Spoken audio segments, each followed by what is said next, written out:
It's Penny's 1-year anniversary of independent living. You know, a year ago, we couldn't have ever have imagined being at this point. It wasn't something we ever necessarily thought we would celebrate. It was fun. It was wonderful. Just the joy and the happiness everybody had, parents, kids, and all because of something so simple, really.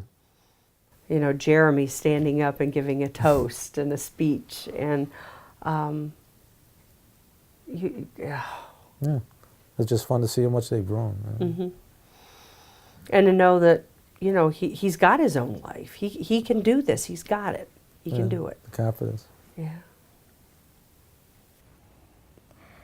Scott enjoys coming back here, but he loves leaving and going back to his house. This is no longer his house. I think within the first 3 months, when he was home for dinner, and he said, "I'm ready to go home now." And I kind of looked at him, and I said, "What?" And he goes, "I'm ready to go home." And he referred to his home as his home, and our house was no longer his home. So that was very encouraging. It's a reality, you know, it's real now, you know. At the beginning it was just sort of, maybe this will happen, maybe it won't. Well, hey, we had a sort of a systematic approach, you know, just going in with this project. And it was nice to, you know, stick with it, and then it actually happened. And I think once you allow yourself to, you know, let your son and daughter move into a new situation, you'll see that they'll blossom. At any point, we could stop.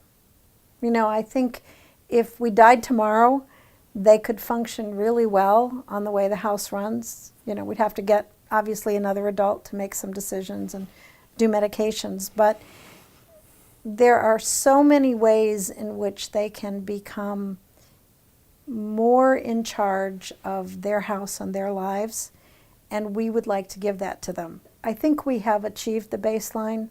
I think all the men in the homes are very, very happy living there, and things can always be easier. They can be better structured.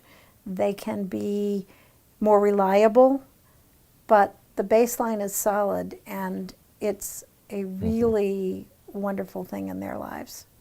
I mean, looking back, yeah, it was scary to let him go and think, oh, he's never going to do this. Just take that first step, and the momentum will keep you going. And if it doesn't work, it doesn't work, but you will never know unless you take the risk. And if it doesn't work, then you go back to the drawing board. Because if you go into it expecting perfection from the beginning, it's never going to happen, because life isn't like that. But it's so, if you are willing to take the risk, if you can be brave and take the risk, you can shape this to meet the needs of your family member any way you want to do it. And it will meet your needs, and ultimately the quality of life for your individual family member and for yourself too is going to be much better.